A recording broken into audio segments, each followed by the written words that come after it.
Naisip mo na ba kung bakit maraming Pilipino ang nananatiling mahirap habang ang iilan ay patuloy na yumayaman? Pareho namang 24 na oras ang meron sa isang araw. Pareho namang may pagkakataon. Pero bakit tila lalo pang lumalawak ang agwat? Sa video na ito, aalamin natin ang mga dahilan kung bakit mahirap ang mahirap at yumayaman ang mayaman.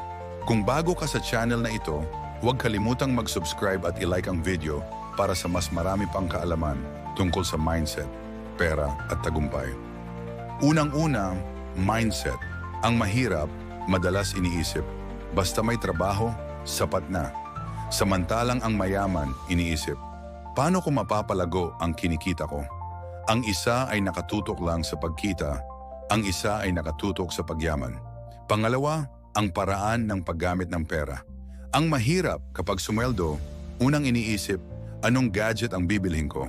Ang mayaman kapag kumita, unang iniisip, paano ko ito i-invest? Kaya't ang isa nauubos at ang isa dumadami. Pangatlo, takot sa risk. Maraming mahirap ang natatakot magnegosyo o sumubok ng bago dahil baka malugi. Samantalang ang mayaman, alam na ang bawat pagkakamali ay may dalang aral. Mas malaki ang risk, mas malaki rin ang pwedeng maging reward. Pang-apat, ang halaga ng edukasyon. Hindi ito limitado sa diploma.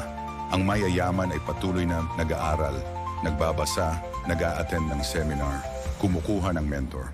Habang ang iba, kontento na sa alam nila at hindi na naghahanap ng dagdag na kaalaman. Panglima, oras. Ang mahirap ay madalas inuubos ang oras sa panonood ng TV, social media at laro.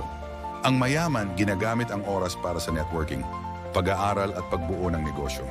Magkaiba lang ng paggamit ng oras, pero magkaiba rin ang resulta. Pang-anim, environment o pakikisalamuha. Sabi nga nila, ikaw ang average ng 5 tao na ikakalat mo ang oras mo. Kung puro negatibo ang kasama mo, hihilahin ka rin pababa. Kung puro negosyante at positibo ang kasama mo, hihilahin ka pataas. At higit sa lahat, aksyon. Maraming mahirap ang puro plano, pero walang gawa. Samantalang ang mayaman kahit hindi pa perpekto, kumikilos agad. At sa bawat pagkilos nila, mas lalo silang lumalapit sa tagumpay. Kaya kung gusto mong baguhin ang buhay mo, magsimula sa mindset. Pag-isipan kung paano mo gagamitin ang pera, oras at oportunidad. Dahil sa huli, ang yaman at kahirapan ay resulta ng mga desisyon natin araw-araw.